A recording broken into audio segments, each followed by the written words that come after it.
ang sumpa ng panday na pagong. Sa kaibuturan ng gubat ng bulong, naninirahan ang isang matandang panday na pagong na nagngangalang Gorham.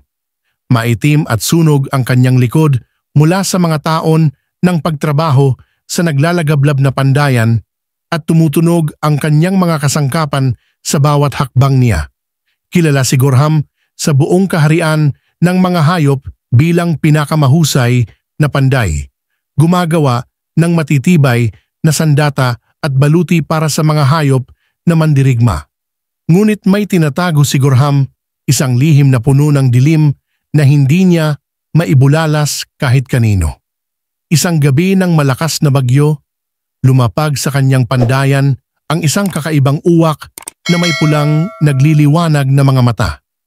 Naglaglag ito ng itim na bato sa kanyang anvil at humuni, "Pandayin mo ito, matandang pagong, at magkakaroon ka ng kapangyarihang hindi mo pa nararanasan."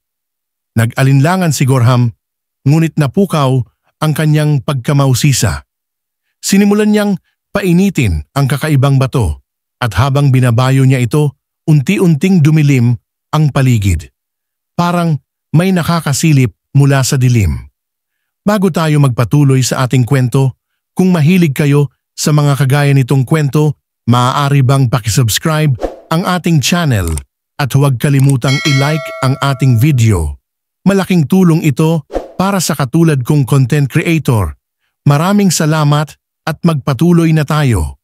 Nang matapos ang kanyang likha, isang itim na espada ang kanyang nabuo. Kumikinang ito at tila may sariling buhay.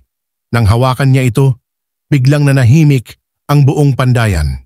Tumawa ang uwak at nagsabi, "Isa ka ng bahagi ng sumpa, panday. Ang sandatang iyan ay uhaw sa buhay." Mula noon, nagsimulang maglaho ang mga hayop sa gubat. Naging malamig at madilim ang paligid. May mga aninong gumagalaw sa sulok ng kanyang paningin. Hanggang sa isang gabi, isang dambuhalang oso na balot ng maiitim na baging ang sumalakay sa kanyang pandayan. Namumula ang mga mata nito at ang bawat galaw ay puno ng galit.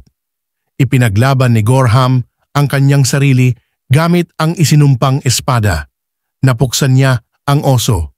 Ngunit natunaw ito sa abo at ang espada'y lalo pang nagliwanag na parabang sumisipsip ng lakas mula sa kanyang biktima. Lumaganap ang balita. Si Gorham ay may sandatang isinumpa. Isa-isang dumating ang mga nilalang ng dilim, ahas na may apoy sa mata, lobo na parang usok, at mga higanting salagubang na may sungay. Gabi-gabing digmaan ang nagaganap sa pandayan. Habang lumalaban si Gorham, mas lalo pang lumalakas ang espada at ang dilim sa gubat. Dahil sa matinding pangamba, naglakbay si Gorham upang hanapin si Orwin, ang matandang kuwago na pantas ng kagubatan. Ayon kay Orwin, ang tanging paraan upang masira ang sumpa ay matunaw ang espada sa banal na apoy na nasa pinakaloob ng kagubatan. Ngunit ang daan patungo roon ay bantay sarado ng mga nilalang ng dilim. Naglakbay si Gorham na bitbit ang kanyang mga kasangkapan. Hinarap niya ang mga panganib, mga panikang sumisilaw, dambuhalang gagambi na halos makalambat sa kanya at ilog na kulay itim na pilit siyang nilulunod. Pero sa talino at galing niya bilang panday, patuloy siyang nakaligtas. Gumawa siya ng mga bitag, kalasag at sandata habang naglalakad. Sa wakas, narating niya ang banal na apoy, isang liwanag na ginagwardyahan ng isang ibong phoenix. Humarap ang phoenix at sumigaw, "Dala mo ang kapahamakan, panday." Lumuhod si Gorham, humingi ng tawad at nakiusap na pahintulutang sirain ang kanyang nilikha. Napansin ng phoenix ang tapat na puso ni Gorham at pinayagan siyang lumapit. Ibinagsak ni Gorham ang espada sa apoy. Isang malakas na sigaw ang narinig mula rito, tila isang nilalang na nasusunog. Lumabas ang mga anino at sumabog sa liwanag hanggang sa tuluyang mawala. Tumigil sa panginginig ang kagubatan. Nang hina si Gorham, at napaluhod.